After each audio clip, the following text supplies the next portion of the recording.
En tant qu'expert, notamment au sein de l'association Négawatt, je contribue aujourd'hui à produire de la prospective énergétique pour éclairer la décision publique. Et je pense que s'interroger entre experts, entre pairs,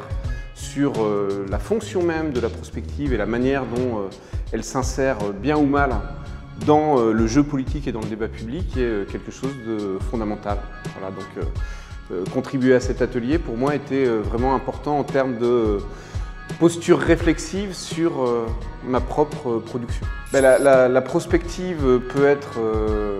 notamment via des modèles qui sont plutôt des boîtes noires, etc., une façon pour les experts de confisquer la réflexion sur le futur et d'orienter les choix politiques sans réellement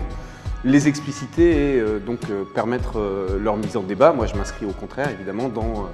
une approche prospective qui explicite les choix, qui explicite les enjeux à long terme, qui explicite les implications que ça a à court terme, les conséquences de nos décisions à court terme par rapport à la soutenabilité et qui donc alimente la réflexion de l'ensemble des acteurs pour s'inscrire dans une trajectoire soutenable. Il faut produire une expertise, notamment en termes de prospective,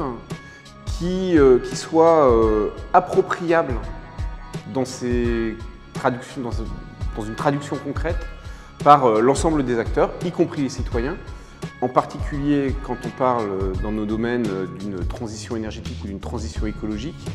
qui passe nécessairement par des transformations en profondeur des modes de production et des modes de consommation, et donc par une action qui est par nature locale, diffuse, et qui implique l'ensemble des acteurs. Donc c'est essentiel que les citoyens comprennent les enjeux, comprennent le sens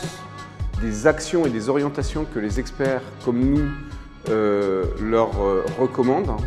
voilà, pour inscrire leurs actions dans cette direction.